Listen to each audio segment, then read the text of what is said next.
Hi. Welcome back to another episode of Milk Mummies, the podcast where we talk real motherhood, creative ambition, and all the messy moments in between.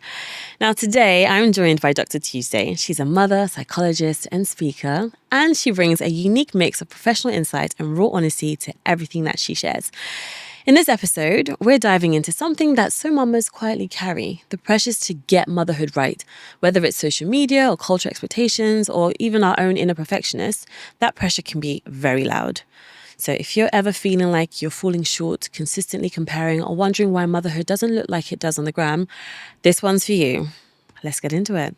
Welcome, Dr. Tuesday. How are you doing? I'm really good. Thank you so much. I don't know why whenever I think of you, I'm always Dr. Tuesday. I never just go casually to Tuesday. I don't know why that is. I don't know if anybody else has that. No. It could be that my Instagram name is Dr. Tuesday.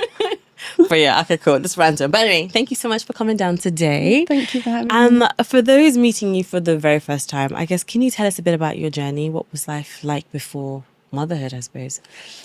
God, life before motherhood feels like a previous life. Oh, really? Like something I lived in a different lifetime altogether. So before I had children, I was an academic psychologist, so working in academia as a lecturer, psychology lecturer, a very high achieving perfectionist type, had everything all together all the time, or appeared to have everything all together all the time. Really loved my job and really loved achieving and going after goals and teaching. That was my greatest joy.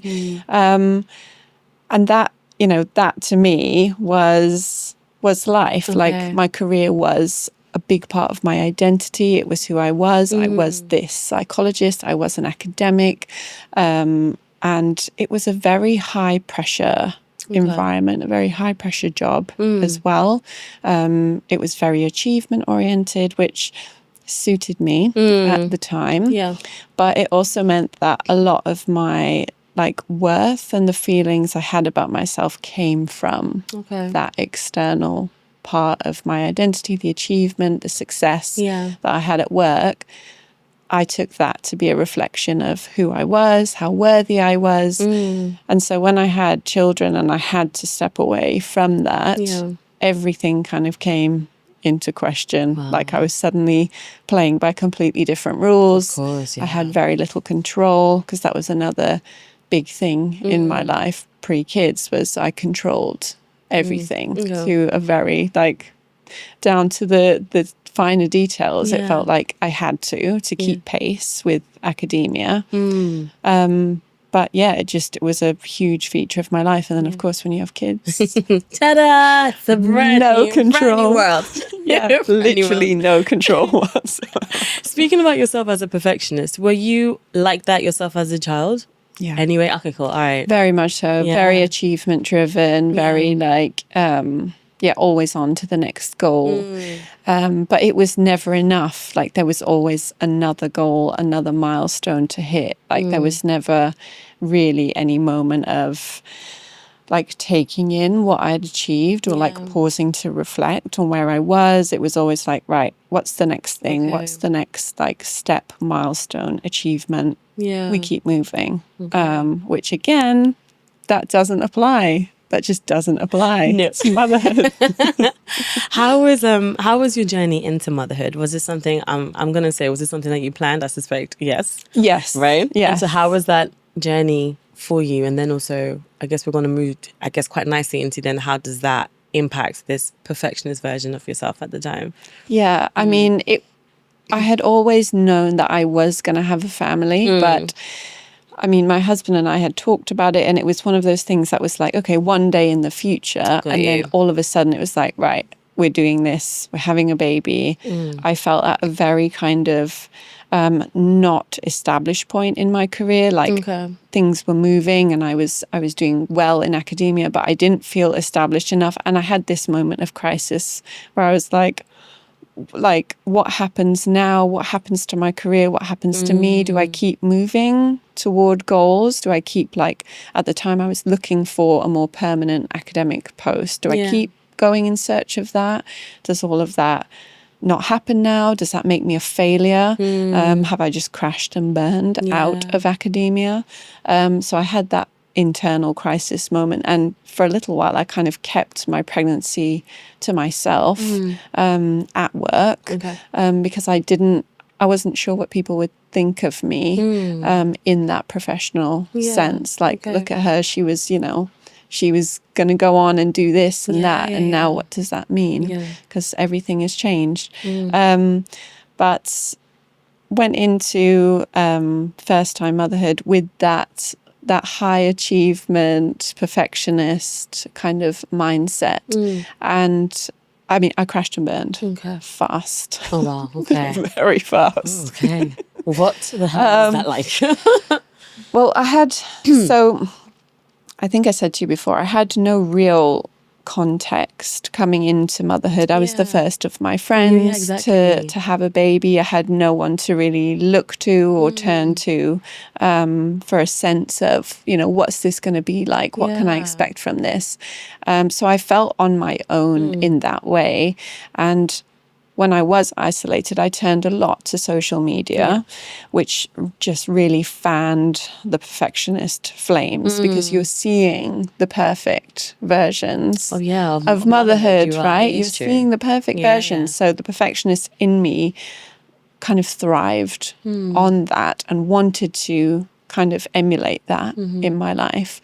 And also being the kind of research-minded psychologist that I was, I went into pregnancy, I went into birth and motherhood, having researched it all within an inch of its life. I knew everything there was to know about pregnancy, about birth, about what a newborn baby does. Like, I had the formula in my head. It was like I had this well-researched formula that I was just gonna take and apply, of course, to the situation. Like, why do we do this to ourselves? I don't know.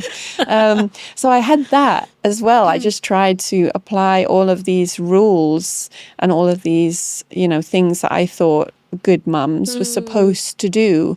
Trying to put your baby in a routine from a certain age, doing all the baby classes because it's good for their development, trying to make mum friends at the baby groups. Like, I think the rule books and the social media created this expectation in my head for a very kind of high pressured motherhood. And I tried to rise to meet that version of it, and I just didn't, because that's not sustainable. So kind of crashed and burned, completely burnt myself out. What was that realization like for you? Was it a gradual thing, or did you sort of have a moment where like, okay, I can't do this anymore, I can't do this?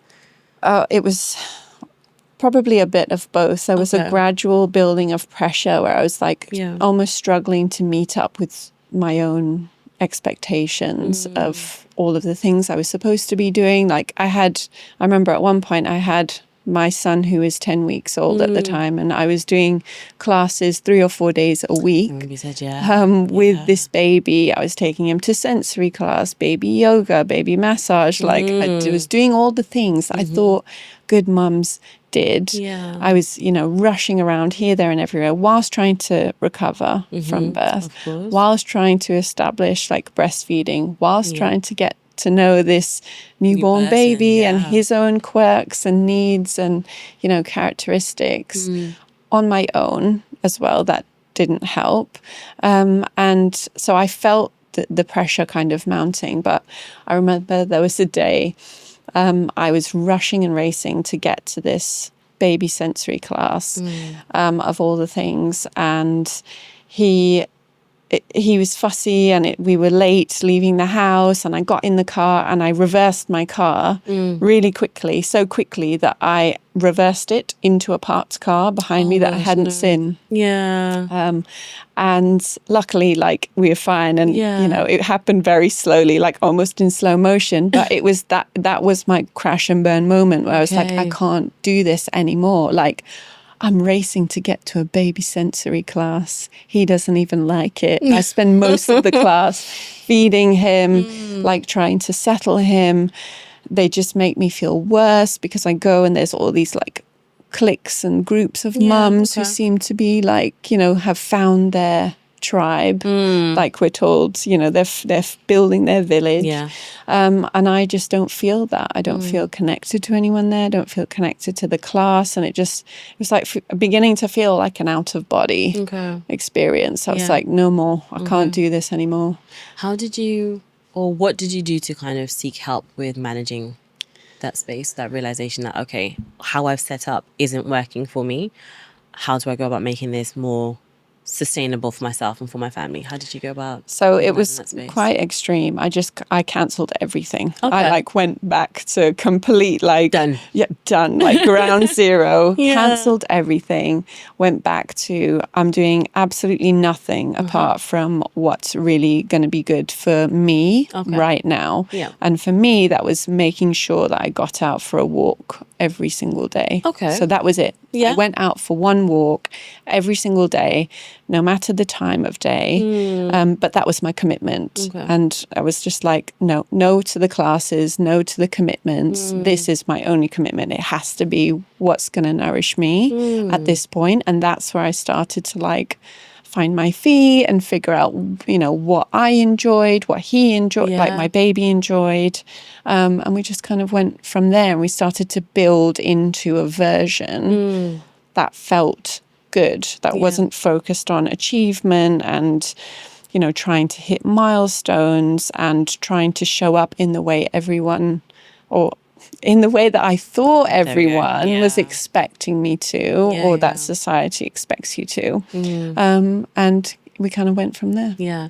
With you being the first person in your circle of friends to have kids, what were their, if friends ever shared anything, what were their observations of your, I guess, you in early motherhood? Did they notice anything, or just like, oh, just Tuesday's just like smashing it, so that's just what it is, right? And that's but that's kind of the perfectionist in me, right? It's always like, the analogy I like is like the swan. You look above the surface, like you have everything all together all of the time, but underneath your feet are going like mad to try and keep pace with this thing, and that's what I was doing all of the time. What surprised you most about being a mum, even with like all of your training and your experience in working with people? You're a speaker. Yes, we have the perfectionist side of it all, but what surprised you? I think, I mean, I'm surprised every day. Every hour, daily. It never stops. It never stops. The surprises just keep rolling. But I think, honestly, how little control you have. Like, you have so little control. And I think we're kind of told that we do have control and we do have a say. And of course, we are the parents, right? But I think there are so many factors that we could never possibly control or predict or manage. So many variables that are like just beyond our grip, outside of our grip. And I think that continues to surprise me every single day. Like I say, you know, all of the time, each passing year, my children develop and do different things. And it's like, it still surprises me how little input, you know, I have when it comes to certain things. And I think that's a big shock for lots and lots of people. It's like we come in thinking, we've got this, we can manage this, we can do this.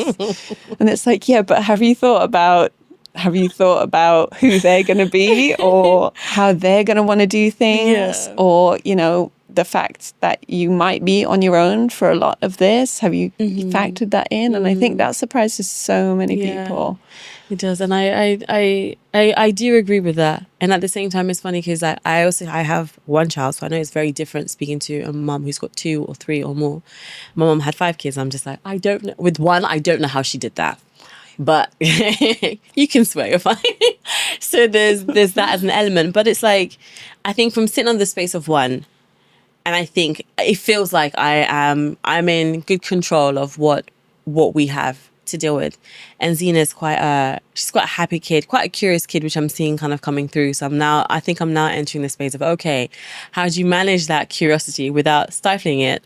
Making sure that there's space, because curiosity can take you, sorry, it's safe even English, but curiosity can take you to all kinds of different places. So it's also trying to manage that. So I think I'm now starting to see the management isn't the right word, but I think I'm now starting to see how the the loss of control, or how that can kind of now come into play, because she's getting older and more independent, so she's going to be doing her own things.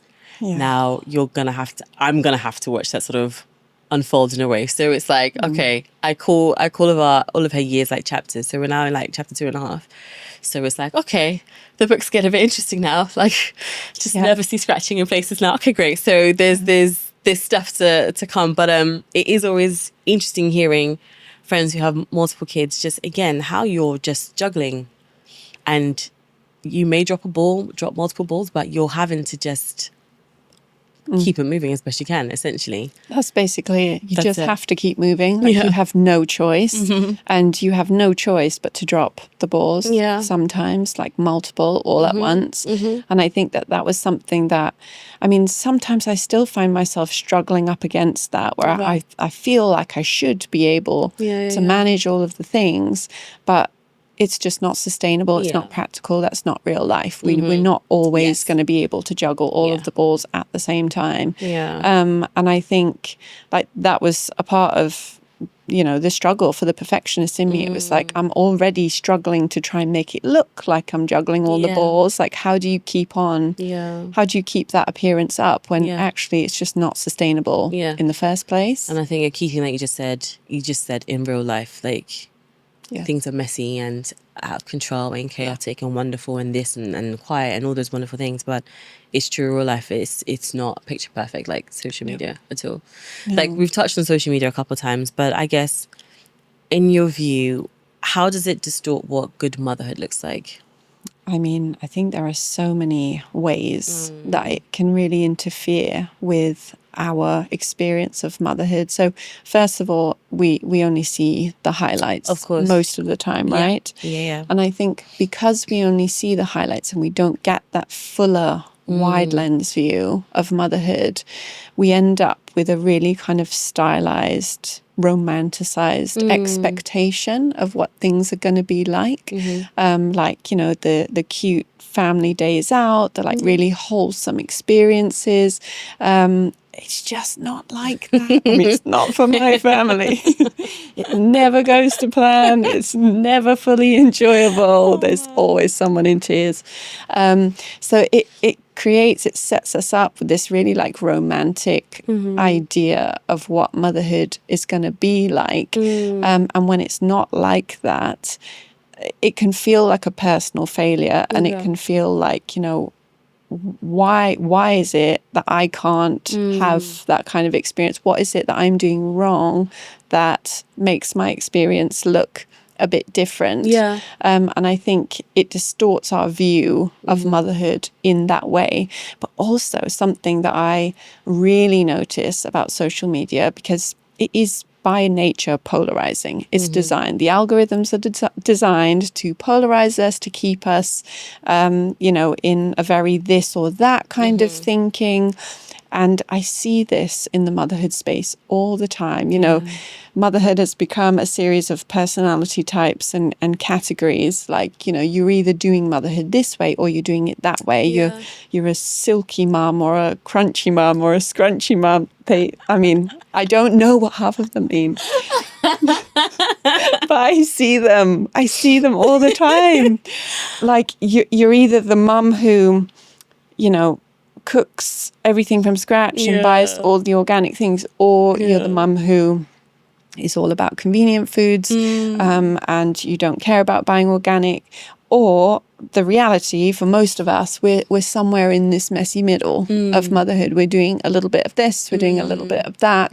We're just kind of doing our best. But I think those of us in the messy middle don't see ourselves represented enough by social media. And so we can feel a little bit like this doesn't reflect my real life. Like, we're scrolling through, like, unable to connect really with anything that we're seeing, these categories, these personality types. And again, that can lead to feelings of like, well, disconnectedness. It can feel a little bit like a failure or not doing enough, that not enoughness, because I don't really align with that category or that way of doing things, and maybe I'm not measuring up in that way.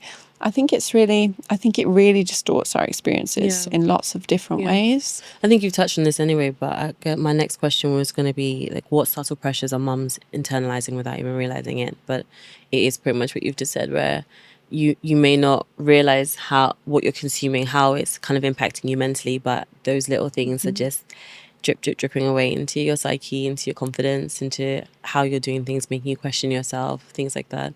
So I've answered your question for you. Grand. But it's exactly what you've just said. That it's the drip of the content that we're being fed all the time. And it feels harmless, right? And like we've talked about this before, it feels like consciously we know this stuff. Yeah. Like consciously me and you will say, we know social media is not real life. We know we need to limit our time on there. We know it's not really a full reflection it's true. of the reality. But subconsciously, like underneath all of that, it is shaping the beliefs that we have about ourselves, about what motherhood is supposed to be like. Like it is having that drip effect on our belief system, you know, our feelings of self-worth, our feelings towards ourselves, our children, our experiences. It's very powerful. I remember I think recently you posted, and we talked about this as well, you asked ChatGPT a question about social media, and that was, I mean, I guess I will always appreciate ChatGPT's honesty, but what did it say for those who hadn't seen it or haven't seen it? I mean, in a nutshell, it basically said that it does, in order to keep mum scrolling for longer, it does prey on these vulnerabilities that we have by basically entering us into a game of emotional ping pong, like feeding us something relatable, then something maybe a parenting expert is saying that maybe feeds into these feelings of not enoughness, followed by, you know, some tips or tools. It's designed in a very specific way to give us certain bits of information to keep us hooked and scrolling for longer, and also feeding into that polarizing like view of motherhood. Like I was just saying, you know, are you this type of mum or are you that type of mum? It's no in between. And that's how it's set up, and we don't realize it. How easy is it, how easy is it to navigate this space, would you say? Like the helpfulness of it all, and I guess the harmfulness of it all, because there's definitely useful information out there, and it's amazing that it's in a space that's so accessible, and there are definitely people online who are sharing, I guess, things that they find useful or valuable, like tools. So how easy is it to navigate that space? Bit of a big question, I think, but I mean, and it is beneficial, like you just said. There are so many amazing things about it, and like I love it, I use it, I'm building a community on it, and I'm very, like, I use my platform, you know, my small platform to share the emotional realities of this part of life, because I think that it's needed. And, you know, in the absence of our physical village, we go there. We turn to social media to find our village. So there are benefits. And like you say, you find information that maybe you wouldn't have otherwise seen. But I think we do need to be careful and perhaps start curating the types of, you know, information that we are consuming, and be careful about, you know, the people we're following, or just start noticing like, what's coming up on my newsfeed? How is that making me feel? And I think bringing a bit more intention to the way that we use social media. So like I say, for me, the intention is that connectedness. It's that sharing in our kind of common humanity as mothers. But I think as, you know, as a consumer of it, you still need to bring some intention. Like, what am I looking to get from this space, rather than just mindlessly scrolling through? Like, what am I looking for in this moment? And then noticing how the things you're seeing are making you feel. It's just bringing a lot more awareness to the way that we use it, because we won't be able to keep these algorithms from doing what they're designed to do, right? They're always just going to keep doing what they do.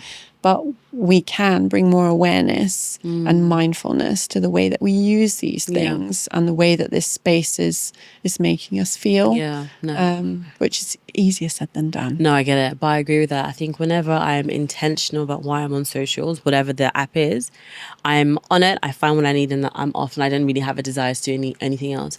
But when I am just randomly scrolling, before you know it, 20 minutes is gone, or whatever the amount of time has gone. That's really I guess, almost scary sometimes when I notice that distinction. And then also we're trying to be quite present with Zena. So we try not to have our phones with us when we're with her. But if ever she notices, it's always interesting then to watch her kind of incorporate that in her play. And you're like, oh my gosh, yes, we understand that they're sponges. And yes, they mimic what they see.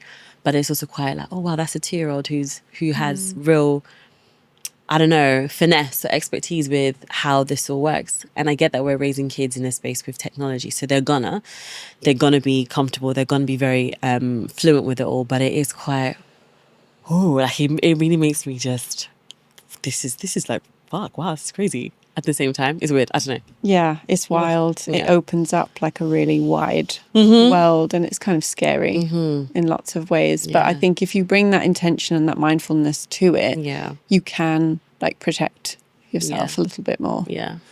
If you could delete one belief about motherhood from Instagram completely, what would it be?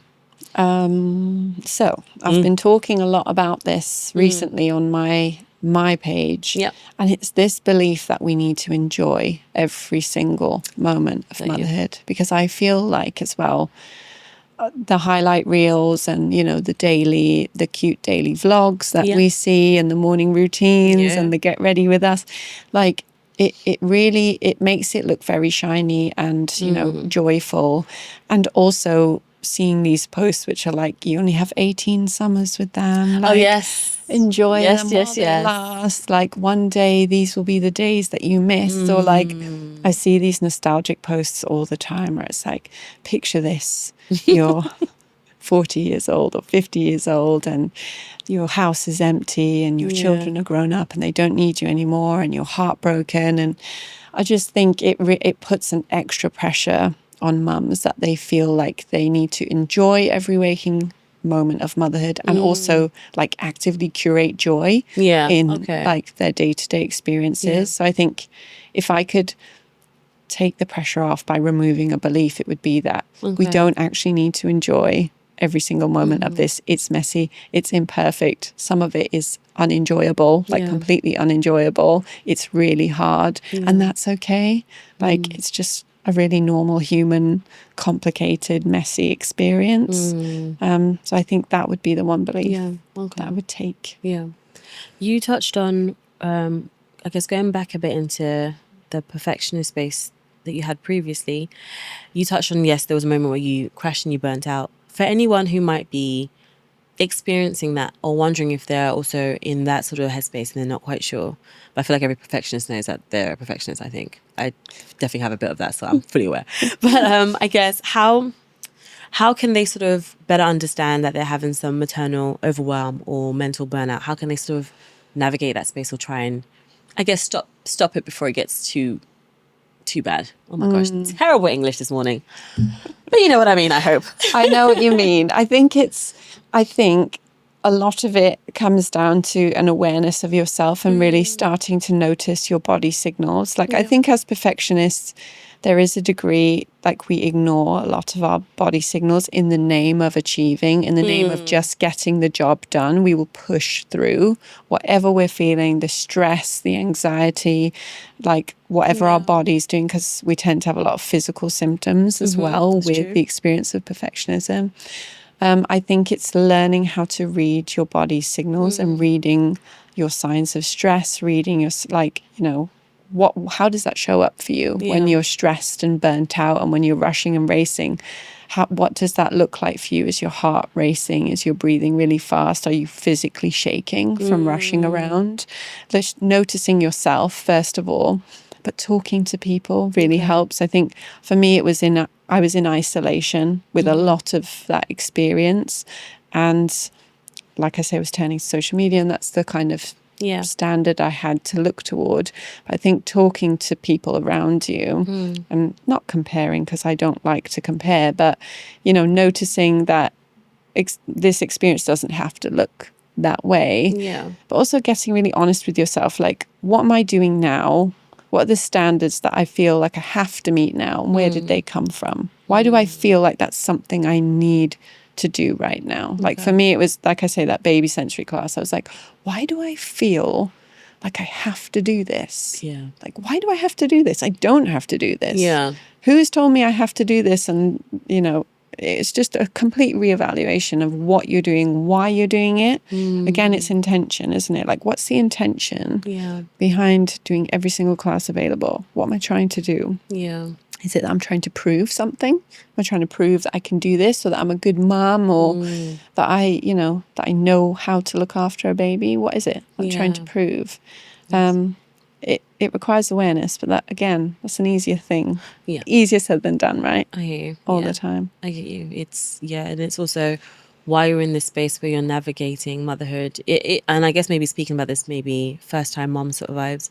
It's a brand new experience. You're a brand new person in this as well. So even if you're someone who does typically have awareness, it's now being aware in a very new space where you're very time poor. So yeah. I understand the idea that yes, it's easier said than done, but it's that is a lot of it, right? Yeah. If you are brand new to this, you have basically nothing to go off of. Yeah, like you can, like we've spoke about this before, you can read all the books, you can read all of the things that are available to you. You can look at all the rule books and the how-tos and the guides, but you have no way of knowing exactly how that's going to go until you're in it. Just no way of knowing. That's true. You can do all the planning and prepping in the world, but it will still be out of your control ultimately. Yeah.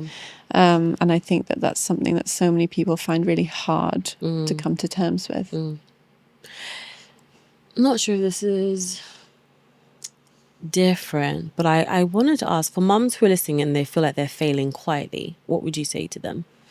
I just would want to wrap my arms around them and give them a big hug, first of all. Second of all, it would be, don't believe that. Don't believe that thought, like, for a second. It can be really easy when we have these thoughts of, I'm not good enough, I should be doing better. They are just thoughts, and we don't have to believe everything we think. We don't have to believe everything we read or everything we see. And I think in that moment of having that thought, I'm failing, I'm not doing good enough, I would say, have a closer look at that. Why do you think that you're failing? Like, let's unpick that a little bit. Where do you think that failure is coming from? And so often that's coming from something outside, something they've seen, something they've read, some expectation that's been formed by something completely external. It doesn't come from them. It comes from an outside source. Yeah. And when you take a closer look at what they're actually doing, like one of the exercises I've done with mums before is like, write down all of the ways that you're a good mum, or write down all of the ways that you're not failing, that you're actually doing really well. And you will slowly see, I'm not failing at all. I'm actually doing really well, because look at all of the things that I'm still managing to do. Yeah. All of the things I am really good at. Yeah. But taking a closer look at that and seeing where it comes from is really important. Yeah. What does good enough motherhood look like in a real practical sense? I mean, for me, and for so many mums I know, that looks a lot like flexibility. Okay. That looks a lot like we were saying, just giving yourself permission to drop the balls sometimes. A piece of research I always come back to, a kind of quote that I always come back to, is that to be a good enough mother, you only have to get it right about 30% of the time. 30% of the time. And yet we're all out here trying to do it 100% of the time. And it's not sustainable. It's not possible. And actually, a lot of the time we're doing more than good enough. Yeah. Because we're getting it right more than 30% of the time. Yeah. But I think we have to be flexible. We have to be more compassionate with ourselves. Like, I think it's okay to want to do things really well. Yeah. And, that's something that I've kind of learned about myself. It's okay to have really high standards and to want to do things to a really high level. That's fine. But make sure those standards are flexible. Make sure they can move with you. Yeah. Like, because you're not going to be able to hit that all the time. It's okay to want to do things really well. Yeah. But you're not going to be able to do that to the standard that you want to all of the time. Yeah. You're just not going to be able to. So make those standards move with you. Yeah. Like, flex with whatever you've got going on, rather than making them this like rigid set of rules that you must follow and standards you must meet all the time. Like, let things drop every now and again. Yeah. Like, you want to home, cook all your meals, fine, but you might not be able to do that every day. Yeah. And that's fine. It's, you don't need to punish yourself if you can't meet that expectation on, 3 days out of 7 in the week. Like, make them human and, flexible. Great. I like that. That's great. One of the things that you mentioned that helped you at the start of your motherhood journey was dropping all of the classes and all the things that you were trying to get to, and you just started very simply by going out for a walk. That was one of, I guess, your small shifts or grounding tools. Yes. What are there any other grounding tools or small shifts that you personally use when things get heavy or messy?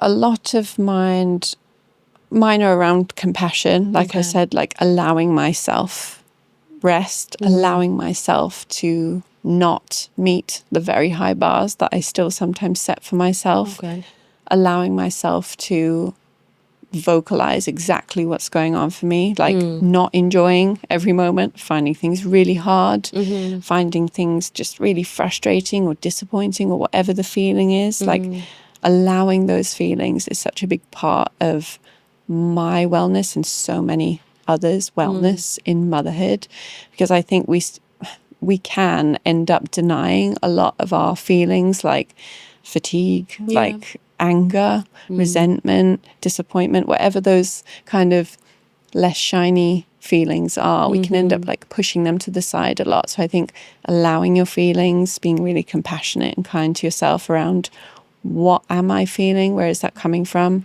Who can I share that with as well? Like, how can I vocalize that with the people around me? Yeah. So I think as mums, we tend to want to do things all on our own because maybe we feel we have to on some level. But just saying that to someone, like, I'm having a really hard time at the minute. This is what's going on for me. Also, can you help? Also, can I accept the help? Because that was a big thing for me as well. Like, as a perfectionist, I never accepted help. I never accepted support because I should be able to manage all on my own. But I think as I've had more children, I haven't been able to do all of the things all by myself. And so I say I'm in my accept the help era. If someone says, can I do this for you? And I say, yes, please, please help me. I can't do this by myself. Accept the help, which we don't do. Like, I didn't when I had one child, definitely not. If anyone offered to do anything, it was like, no, I'll manage. It will be okay. I'll do it. But now I'm like, please. Has that gotten easier with each child? That's kind of helped just soften that space and definitely. But it, like I said, that's another one that's easier said than done. And I think all of that is hitting at this very deep conditioning that lots of us have, which is really hard to override. These deeply seated beliefs we all have around what we're supposed to be capable of, what this is supposed to look like, all of the things we should be doing. They're so deeply ingrained in us. It's, like I say, it's easier said than done to overcome them, but it takes practice. It just takes practice as you go on. Just be consistent with that and let it compound and compound. Exactly. It's like cumulative. The more you accept the help, the easier it becomes. I'll try and remember that one. I'll try. Well, what would you whisper to a mum scrolling at, 2 a.m., 3 a.m., convinced that everyone else is doing it better? I feel like you've already dropped so many gems in this already. I mean, it's just not true. That's what I would say. It's just not true. Okay. I mean, firstly, I wouldn't scroll at 2 o'clock in the morning because I just think that's a danger hour as well. You're tired, like you're probably overwhelmed. Exactly. Just longing for that sleep. But it's just not true. And this is only a tiny part of the much bigger picture. Like, most of us are out here in the thick of a very messy, imperfect, unfiltered version of what you're seeing here. And it's just not true. Not what you're seeing, not the thought that you're, not doing enough. It's just not true. Okay. And I guess lastly, if you could go back and speak to yourself, the version of yourself preparing for motherhood, the checklist and the plan, what would you say to her? Oh, God. that's a tough one, because like I was just saying, it's hard to know until you know and until you're in it, right? And it's like, how do you prepare for that? But I think it would just be, you're going to have to let go. Like, let go of the idea that you're going to be able to control this. Let go of the idea that, you know, however this goes is a reflection on you, your capability, your, you know, your success or your failures. Let go of that idea that you can predict and control how it's all going to turn out. You're just going to have to let go, loosen your grip on this thing, and just go with it a little bit more. No, that's great advice, because that's definitely the one thing that I really had to learn. And I feel like I'm a pretty easygoing person anyway, and I think people would describe me that way anyway. But even realizing, coming from that space, how much you do have to let go. And I am a bit of a planner, I am organized, I am this and the other, but you really have to let go and watch and let this little person tell you how they're going to be, where they're going to go, and go with it. So it's definitely more daunting than you realize, I think, as well. It is. Yeah. Because, well, as humans, we like to know what's going to come next. Yes, we like to know, you know, exactly what's waiting for us around the corner, because predictability, like knowing what's going to come next, was essential for our survival. It's a safety signal. Knowing what's going to happen is a safety signal. But we don't get that safety signal coming into this thing because, you know, there's no guarantee of how it's going to go, what it's going to look like. And so we're finding our way through it without that safety signal that we need at a very primal level. And that's a lot. That's a lot to grapple with. It's a lot to wrap our head around. That's a lot to try and like hold ourselves through as we're finding our feet in that. But I think if we can turn inward and offer ourselves that compassion, the recognition of, this is hard, I'm not going to know exactly how it's going to go, and that's going to be a real challenge for me. But holding ourselves through that and learning to surrender a bit more to that, to go against that primal need for predictability and knowing exactly how it's going to go. I think there's something in there, but again, easier said than, I feel like that's my tagline of my life mantra. It's easier said than done. Yeah, exactly.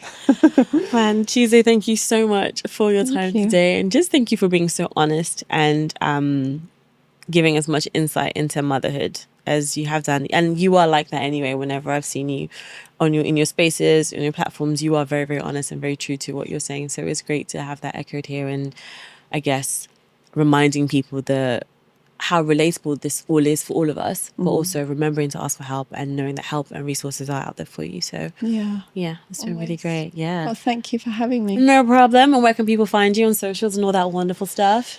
On Instagram mainly. I'm trying to do TikTok, but I feel like I can't keep pace with it at the minute. It's a whole different language. It's another language. It's another level. I don't have the energy. Instagram at I am Dr. Tuesday. That's where I'll be most of the time. Cool, perfect. Thank you. Thanks for having me.